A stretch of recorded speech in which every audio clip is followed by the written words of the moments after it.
오늘은 새 언약의 성취자 예수님이라는 제목으로 함께 말씀 나누겠습니다. 추위가 도사린 땅은 앙상하고 생명이 없는 것처럼 보이지만 때가 되면 이파리가 돋고 꽃이 필 것입니다. 하지만 흥미롭게도 분명 새로운 꽃 같지만 새롭지는 않습니다. 왜냐하면 작년에 봤던 것과 다르지 않아 보이기 때문입니다. 오늘의 본문은 비록 예수님은 제자들을 떠나시지만 제자들에게는 예수님의 향기가 남아 그들을 통해 생명 없는 땅에 꽃을 피우게 될 것을 가르치시는 장면입니다. 좀 더 구체적으로는 예수님께서 제자들을 떠나시기 전에 예수님이 지신 십자가가 무엇을 의미하며 그 이후 제자들의 삶에 어떠한 변화가 일어나는지를 소개하는 장면이라는 것입니다. 먼저 본문의 배경을 확인하기 위해서 우리 31절 말씀을 함께 읽어보도록 하겠습니다. 31절 말씀입니다. 시작. 그가 나간 후에 예수께서 이르시되 지금 인자가 영광을 받았고 하나님도 인자로 말미암아 영광을 받으셨도다. 아멘. 본문은 지금 그가 나간 후의 상황을 소개하고 있습니다. 여기서 그는 예수님의 제자 중 한 명인 가룟 유다입니다. 그가 나간 장소는 예수님이 제자들과 함께 마지막 만찬을 하던 장소였습니다. 이렇게 유다 혼자 만찬 장소를 빠져나온 이유는 그가 대제사장과 서기관들에게 예수님을 팔기 위해서였습니다. 나머지 제자들은 그가 돈을 맡은 사람이었기 때문에 유월절을 지키기 위한 물품을 사기 위해 살아나갔거나 혹은 예수님의 명령을 따라 가난한 자들에게 무엇을 주기 위해 나간 것으로 생각했습니다. 하지만 예수님은 유다가 나간 이유를 분명하게 알고 계셨습니다. 그래서 예수님은 이 순간이 바로 자신이 영광받을 시간의 시작임을 제자들에게 밝히고 계십니다. 예수님께서 인자의 영광을 언급하신 이유가 무엇일까요? 그렇죠? 특별한 변화라고는 유다가 밖으로 나간 것밖에 없는 것을 확인할 수 있죠. 그러나 이 일은 예수님의 때와 관련하여 아주 중요한 변화라고 할 수 있습니다. 어둠의 세력들이 본격적으로 움직이기 시작했다는 의미이고 이제 곧 예수님의 순환과 십자가의 죽음이 임박했다는 의미입니다. 다시 말해 예수님 편에서는 십자가를 통해 하나님의 구원 계획을 성취할 시간이 가까웠다는 말이고 하나님 편에서는 그분의 오랜 계획이 실현되는 것을 의미합니다. 이런 면에서 유다가 예수님을 배반하기 위해 나간 것은 빛과 어둠의 본격적인 전쟁의 서막이지만 하나님 나라가 어둠을 깨는 승리의 시작이기도 합니다. 그래서 예수님은 십자가를 영광 받는 것으로 표현한 것입니다. 그리고 더 나아가 이 일을 계획하시고 이 일을 성취하신 하나님께서도 예수님의 순종을 통해 영광을 받으신다라고 말씀하고 계십니다. 결국 십자가 사건으로 인해 예수님은 영광 받으시고 이 일을 통해 하나님도 영광되게 하셨다라고 지금 말씀하고 계시는 거예요. 이처럼 하나님의 영광이 예수님의 영광이요. 예수님의 영광이 하나님의 영광이 됩니다. 이것을 통해 우리가 확인할 수 있는 사실은 무엇입니까? 하나님과 예수님은 한 분 하나시라는 것입니다. 그래서 예수님의 모습을 통해 하나님을 발견할 수 있고 하나님을 통해 예수님께서 하신 일들의 의미를 알게 되는 것입니다. 자, 그런데 이어지는 32절의 말씀이 조금 흥미롭습니다. 함께 읽어볼까요? 32절입니다. 시작. 만일 하나님이 그로 말미암아 영광을 받으셨으면 하나님도 자기로 말미암아 그에게 영광을 주시리니 곧 주시리라. 아멘. 자, 하나님께서 예수님의 십자가 순종을 통해 영광을 받으시는데 하나님은 그 영광을 예수님께 다시 주신다라고 말씀하십니다. 조금 이해하기 어렵죠? 예수님은 이미 십자가 순종을 통해 영광을 받으셨는데 마치 하나님께서 새로운 영광을 주시는 것처럼 표현되고 있습니다. 이것은 하나님께서 예수님에게 새로운 영광을 주시는 의미라기보다는 예수님의 부활과 그 이후에 있을 승천을 통해 예수님이 본래 갖고 있던 영광을 회복시킨다라는 의미로 이해하시는 것이 바람직합니다. 이처럼 예수님은 자신의 순종이 죽음과 고난으로 끝나지 않고 이렇게 하나님이 주시는 부활의 영광으로 이어질 것을 믿으셨습니다. 그러면서 십자가 이후에 일어날 일들에 대하여서 제자들에게 가르치셨는데 우리 33절 말씀 한번 읽어볼까요? 33절입니다. 시작. 작은 자들아 내가 아직 잠시 너희와 함께 있겠노라. 너희가 나를 찾을 것이나 일찍이 내가 유대인들에게 너희는 내가 가는 곳에 올 수 없다고 말한 것과 같이 지금 너희에게도 이르노라. 아멘. 예수님께서 제자들을 향해 작은 자들이라 라고 부르신 이유는 여기서 작은 자라는 말은 갓난아이라는 뜻을 가진 헬라어 테크논이 사용되었습니다. 원래는 갓 태어난 아이를 가리킬 때 사용하는데 상대방을 친근하게 부르는 호칭으로도 자주 사용된 단어라고 합니다. 그만큼 제자들을 향한 애착이 있으셨다고 생각할 수 있겠죠? 사랑하는 누구누구야, 사랑하는 제자들아 라고 우리가 이해할 수 있겠습니다. 예수님께서 이렇게 제자들을 사랑하는 마음으로 부르신 이유가 무엇일까요? 예수님은 지금 제자들과 아주 잠시 동안만 함께 있을 수 있기 때문입니다. 다시 말해 헤어질 시간이 가까웠다는 거예요. 그래서 함께 할 날이 얼마 남지 않았기 때문에 제자들에게 십자가와 그 이후에 있을 사건들을 가르치시려고 하시는 겁니다. 그렇기 때문에 이제 예수님이 전하시는 말씀은 마치 유언 같은 성격을 띠고 있다라고 해도 무방합니다. 자, 예수님이 뭐라고 말씀하셨습니까? 제자들이 자신을 찾을 것인데 이전에 자기가 간 곳에 올 수 없다라고 유대인들에게 말한 것처럼 지금 제자들에게도 동일하게 말씀하고 계십니다. 다시 말해 제자들이 찾지 못하는 곳으로 간다라고 말씀하고 계시는 거예요. 여기서 간다라는 말은요, 빛에서 어둠으로 온 예수님이 어둠의 세상을 떠나 다시 아버지가 있는 곳으로 돌아간다라는 의미입니다. 즉 부활 후 승천하셔서 하나님 보좌 우편에 앉으신다라는 것으로 우리가 의미할 수 있는 거예요. 이 말씀은 요한복음 7장 33절부터 보시면 확인할 수 있는데요. 예수님께서 초막절을 지키기 위해 예루살렘에 오셨을 때 시간적으로는 6개월 전인데요. 그때 유대인들에게도 이 말씀을 하신 적이 있습니다. 그런데 당시 이 말씀을 들은 유대인들 중에는 누구도 예수님의 가르침을 이해하지 못했습니다.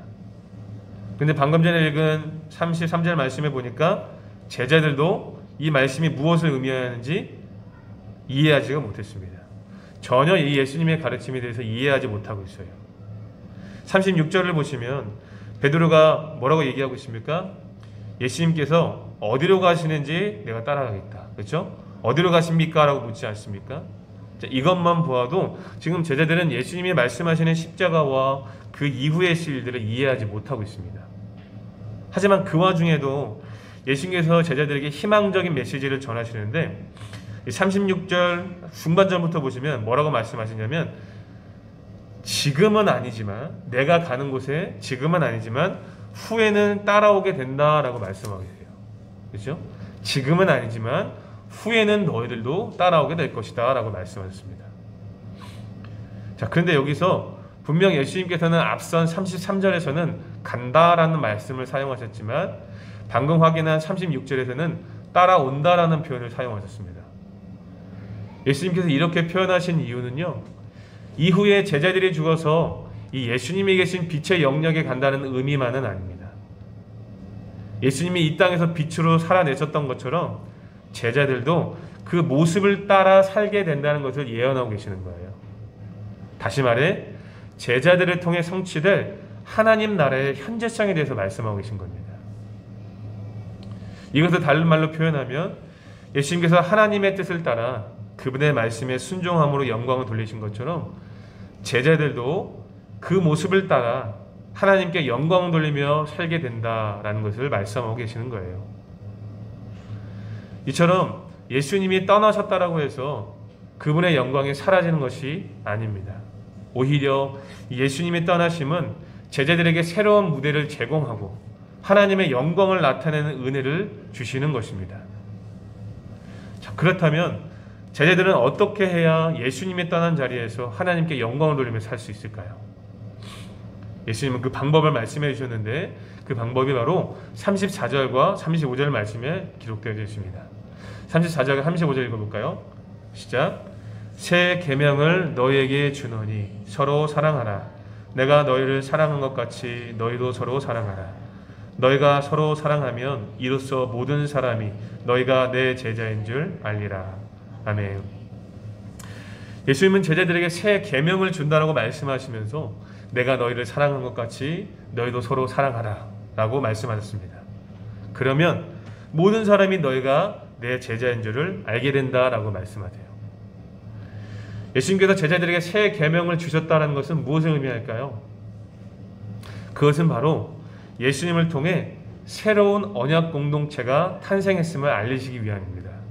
다시 한번 말씀드립니다. 예수님께서 제자들에게 새 계명을 주신 의미는 예수님을 통해 새로운 언약 공동체가 탄생했음을 알리시기 위함입니다. 여러분, 출애굽기 24장의 말씀을 보시면요, 하나님께서 이스라엘 백성들과 언약을 맺는 장면이 기록되어 있습니다. 그때 하나님께서 이스라엘 백성들과 언약을 맺을 때 언약의 증거로 무엇을 주셨습니까? 십계명이 기록된 돌판을 주셨습니다. 다시 말해 계명이 주어졌다는 것은 언약 백성이 되었다는 증거라는 거예요. 그래서 출애굽기 19장 5절과 6절 말씀을 보면 하나님께서 백성들에게 이렇게 말씀하시죠.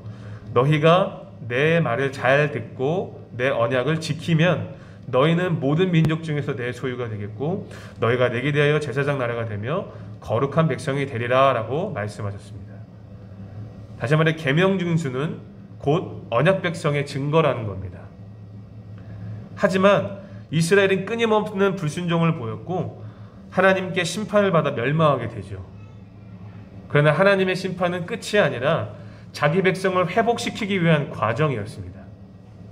그래서 예레미야서 31장 31절부터 34절의 말씀에 보면 하나님께서 예레미야 선지자를 통해 멸망을 앞둔 유다 백성들에게 메시지를 주시는 장면이 나오는데 그 메시지가 바로 새 언약을 통한 회복의 메시지였습니다. 예레미야 31장에 분명하게 기록되어 있어요. 이스라엘 백성들에게 새 언약을 내가 너희와 새 언약을 맺겠다라고 분명하게 말씀하고 계세요. 하나님께서 이스라엘을 다시 새로운 언약 공동체로 회복시키겠다라는 것입니다. 자, 그런데 방금 전에 언약 백성의 증거는 무엇이다라고 얘기했죠? 계명이다라고 말씀드렸죠?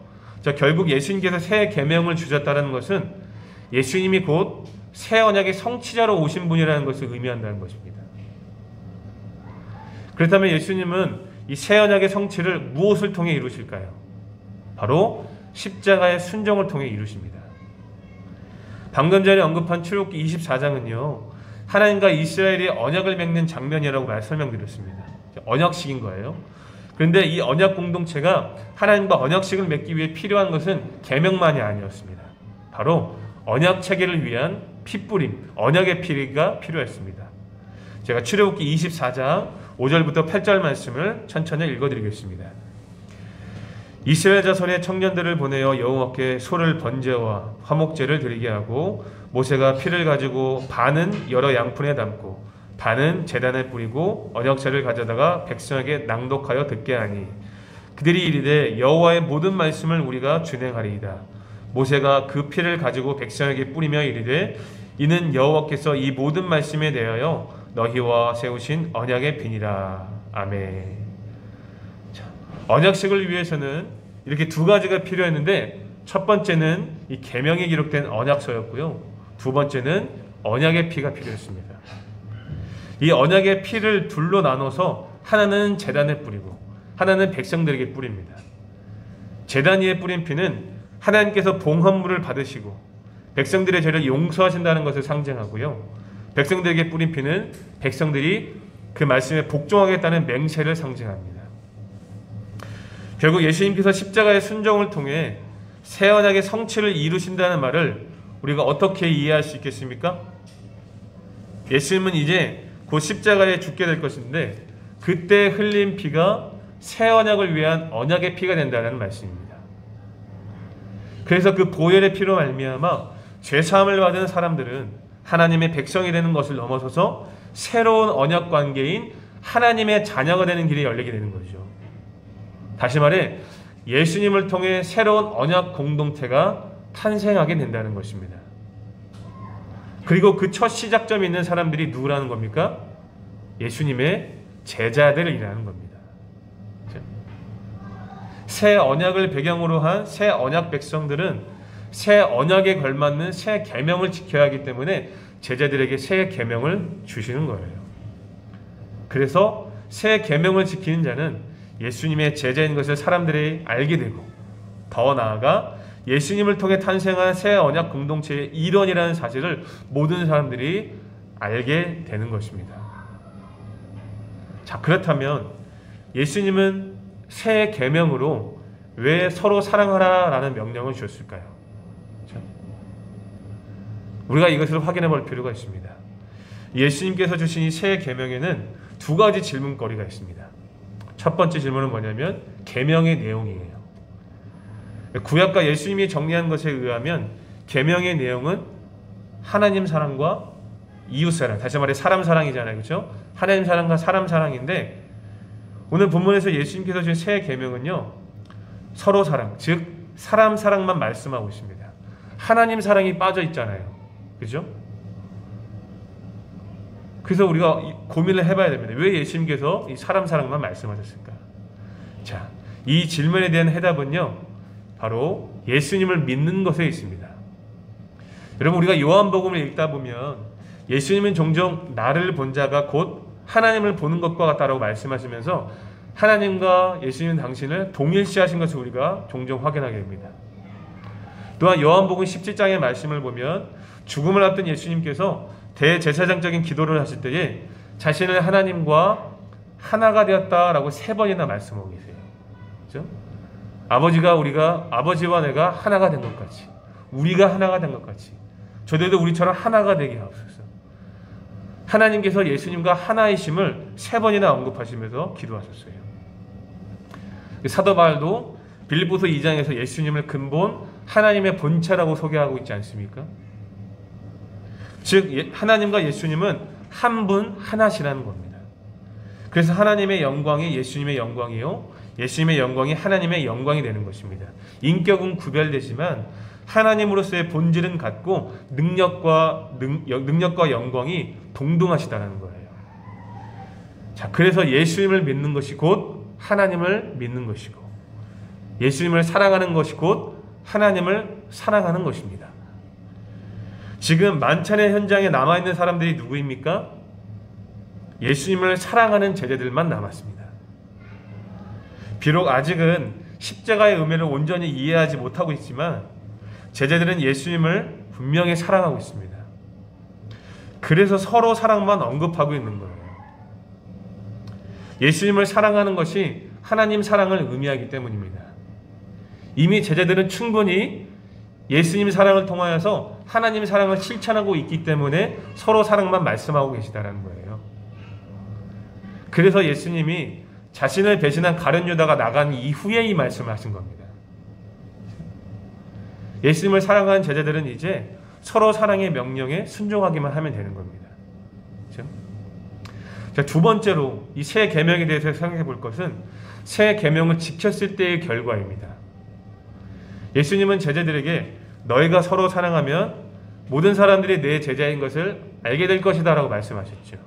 새 계명을 지켰을 때의 결과에 대해서 말씀하셨습니다. 예수님이 새 언약의 성취자이시긴 하시지만, 근데 사실 결국 언약 백성이 된다는 것은 누구와의 관계 유지를 말하는 걸까요? 누구와의 관계 유지를 말하는 겁니까? 하나님의 백성이 되었다는 것을 의미합니다. 그렇죠? 내적으로는 하나님과의 관계가 유지되고 외적으로는 하나님의 백성이라는 증거가 됩니다. 자, 그런데 이러한 언약 백성의 대외적인 역할은 제사장의 역할이에요. 다시 말해 제사장은요, 언약 공동체 밖에 있는 자들, 그렇죠? 언약 공동체 밖에 있는 자들에게 계명 순종을 통해 하나님을 소개함으로써 그들도 언약 안으로 들어오게 하는 통로 역할을 한다는 겁니다. 우리가 계명 순종을 하는 것을 사람들이 보고 그들도 하나님의 살계심을 보게 하고 하나님을 믿게 하는 역할이 이 하나님의 백성이라는 거예요. 그게 언약 공동체의 사명이라는 겁니다. 자, 그런데 제자들의 역할은 하나님의 어떠하심을 나타내는 것이 아니라 누구를 나타낸다라고 예수님 말씀하고 계세요? 예수님이 더욱더 나타나고 있습니다. 그렇죠? 언약 공동체의 사명은요, 하나님의 말씀, 계명에 순종함으로 하나님을 나타내는 것인데, 이 새 언약 공동체의 일원들은요, 예수님의 말씀에 순종하여 누구를 드러내고 있는 거예요? 예수님을 드러내고 있는 거예요. 너희가 내 제자인 줄 알리라. 그렇죠? 하나님이 아니라 예수님을 드러내고 있습니다. 예수님이 이렇게 말씀하신 이유가 뭘까요? 자, 그 이유는 사람들로 하여금 예수님을 믿게 하는 것에 있습니다. 다시 설명드립니다. 그 이유는요, 사람들로 하여금 예수님을 믿게 하기 위함입니다. 방금 설명드렸듯이 언약 백성이 되었다는 것은 대외적으로는 계명 순종을 통해 사람들에게 하나님을 소개하는 제사장 역할을 하는 것이라고 설명드렸죠. 자, 그런데 제자들은 서로 사랑하라는 이 새 계명에 순종하면 예수님을 소개하는 결과로 이어지게 되는데, 그 이유는 뭐냐면 예수님을 통해서만 하나님과의 관계가 유지될 수 있다는 것을 알리기 위함입니다. 다시 설명드립니다. 예수님을 통해서만 하나님과의 관계가 유지될 수 있다는 것을 알리기 위하여서 이렇게 예수님의 어떠하심이 드러나게 된다는 거예요. 기본적인 언약 관계를 알고 있는 유대인들에게는요, 이 새 언약의 성취와 새로운 언약 공동체에 들어갈 수 있는 유일한 방법은 오직 예수님을 통해서만 가능하다는 사실을 알리기 위해서 예수님께서 이렇게 말씀하고 계시는 거예요. 그래서 제자들은 예수님의 명령을 따라 서로 사랑하라는 계명에 순종하여 예수님을 통해 임하게 되는 하나님 나라를 유대인 사회에 보여주어야 되었습니다. 저 공동체는 예수를 믿는 사람들이구나. 근데 정작 그 공동체 안에 들어가 보니까 어떻습니까? 예수님을 통하여서 하나님 나라를 풍성하게 경험하는 것을 유대인 사회가 보게 되는 거죠. 그렇죠? 놀랍게도 제자들은 예수님이 말씀하신 것처럼 지금은 아니지만 훗날 훌륭하게 이 사명을 감당하게 되죠. 어떻게 감당하게 됩니까? 사도행전 2장의 말씀을 보시면 초대교회의 시작을 알린 장면이 소개되고 있죠. 사도행전 2장에서 소개하는 초대교회의 특징이 무엇입니까? 바로 제 뒤에 나와 있는 우리 교회의, 그죠? 목표가 나와 있죠. 무엇입니까? 천국 공동체. 사도행전 2장에서 기록하고 있는 초대교회의 특징은요, 천국 공동체입니다. 어느 누구도 아프거나 굶주리거나 괴로운 사람이 없는 그야말로 천국의 모형을 보여주었습니다. 사도행전 2장 44절부터 47절을 제가 읽어드릴게요. 믿는 사람이 다 함께해서 모든 물건을 서로 통용하고 또 재산과 소유를 팔아 각 사람의 필요를 따라 나눠주며 날마다 마음을 같이하고 성전에 모이기를 힘쓰고 집에서 떡을 떼며 기쁨과 순전한 마음으로 음식을 먹고 하나님을 찬미하며 또 온 백성에게 칭송을 받으니 주께서 구원받는 사람을 날마다 더하게 하시니라. 아멘. 성도 여러분, 이 초대교회 성도들이 이렇게 천국의 모형을 보여줄 수 있었던 결정적인 계기가 무엇일까요? 바로 예수님의 가르침을 따라 서로 사랑했기 때문입니다. 내 몸처럼 뜨겁게 사랑했기 때문이에요. 내 것을 내 것이라 여기지 아니하고 네 지체들도 마치 내 몸처럼 사랑했기 때문에 내 것을 내 것이라 여기지 아니하고 내 것을 팔아서 약자들을 섬기고 사랑하며, 그렇죠? 함께 천국을 누렸기 때문입니다. 서로 사랑을 했기 때문에 이 천국을 이룰 수 있었던 거예요. 그래서 예수님의 가르침처럼 유대인 사회는 어떻게 되었습니까? 초대교회를 주목하게 할 수밖에 없게 되었습니다. 그저 이들이 서로 사랑했을 뿐인데 온 백성에게 칭송받는 공동체가 되어 그들을 통해 구원받는 사람들이 날마다 더하게 되었습니다. 자, 결국 예수님이 말씀하신 새 계명은 굉장히 짧은 내용이지만 제자들에게는 이 십자가로 인한 새 언약의 성취를 깨닫게 하고 더 나아가 새로운 언약 공동체의 일원으로서 어떻게 살아가야 하는지에 대한 핵심을 제시하고 있습니다. 다시 말해 예수님을 통해 임하게 되는 하나님 나라가 어떤 곳인지 알리기 위해 이렇게 서로 사랑하라라고 말씀하고 계시는 거예요. 우리가 매주 수요일마다 마가복음 강해를 통해 배웠듯이 여러분 예수님께서 보이신 사역들은 모두 무엇에 초점이 맞춰져 있었습니까? 예수님이 보이신 사역의 초점은요, 모두 다 하나님 나라를 나타내는 것에 있었습니다. 그렇죠? 하나님의 나라가 임할 때 드러나는 특징들이 바로 예수님의 사역의 결과였어요. 비록 예수님은 제자들이 찾지 못하는 곳으로 가시지만 제자들은 예수님이 주신 이 새 계명을 따라 서로 사랑할 때 이렇게 하나님 나라가 드러나게 된다는 것을 오늘 본문을 통하여서 이 새 계명을 통하여서 말씀해 주시고 가르쳐 주고 계시는 것입니다. 자, 그렇다면 우리는 오늘 본문을 통해 무엇을 깨닫고 무엇을 결단하면 좋을까요? 첫 번째는 예수님이 새 언약의 성취자가 되신다는 사실을 깨닫고 주님을 더욱 사랑해야 합니다. 예수님은 새 언약의 성취를 위해 십자가를 지셨고 언약의 피를 흘리셨습니다. 그래서 우리는 예수님을 통해 죄사함의 은혜와 하나님의 자녀가 되는 새로운 언약 관계를 누리게 되었습니다. 이 모든 은혜는 예수님께서 자기 사람들을 사랑하시되 끝까지 사랑하시는 사랑으로 말미암은 결과입니다. 뿐만 아니라 예수님을 우리에게 보내주신 하나님의 무한하신 사랑 때문이며 이 모든 것을 깨닫게 하시고 확증하신 성령님의 도우심 때문입니다. 그러므로 우리는 이 새 언약의 성취자이신 예수님을 마음과 목숨과 뜻과 힘을 다해 사랑해야 합니다. 왜냐하면 예수님을 사랑하는 것이 하나님을 사랑하는 것이요, 하나님을 사랑하는 것이 예수님을 사랑하는 것이기 때문입니다. 새 언약의 성취자가 되신 예수님을 우리의 마음과 목숨과 뜻과 힘을 다하여서 더욱더 사랑할 수 있기를 예수님의 이름으로 권면드립니다. 아멘.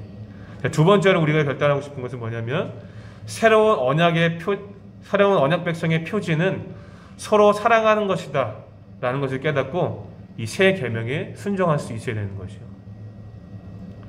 새로운 언약 백성은 언약 밖에 있는 자들에게 예수님을 소개함으로써 그들도 언약 안으로 들어오게 하는 제사장의 사명이 주어졌습니다.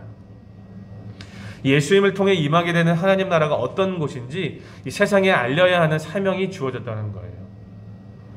그러므로 우리는 우리가 섬기는 공동체의 지체들을 서로 뜨겁게 사랑함으로 하나님 나라를 이루어가야 합니다. 천국의 모형을 세상 가운데 보여주어서 이웃사랑의 사명을 우리가 실천할 수 있어야 된다는 거예요. 왜냐하면 그것이 바로 새로운 언약 백성의 사명이고 특징이기 때문입니다. 그러므로 사랑하는 성도 여러분, 부디 새 언약 백성의 표지대로 우리 공동체를 뜨겁게 사랑하고 이 새 계명에 순종하여 천국의 모형을 우리 이웃과 세상 가운데 보여줄 수 있는 성숙한 믿음으로 살아갈 수 있기를 예수님의 이름으로 축복합니다. 이제 말씀을 마치겠습니다. 사랑하는 성도 여러분, 우리 모두 뜨겁게 예수님 사랑하고 뜨겁게 서로 사랑할 수 있기를 바랍니다. 그래서 세상이 우리를 통해 하나님 나라를 발견하고 저들도 예수 믿고 새로운 언약 공동체 안으로 들어올 수 있도록 맡겨진 사명을 잘 감당할 수 있기를 바랍니다. 부디 본문을 통해 주시는 깨달음을 붙잡고 살아갈 때에 하나님께 영광이 되는 복되고 아름다운 인생이 될 수 있기를 예수님의 이름으로 축복합니다.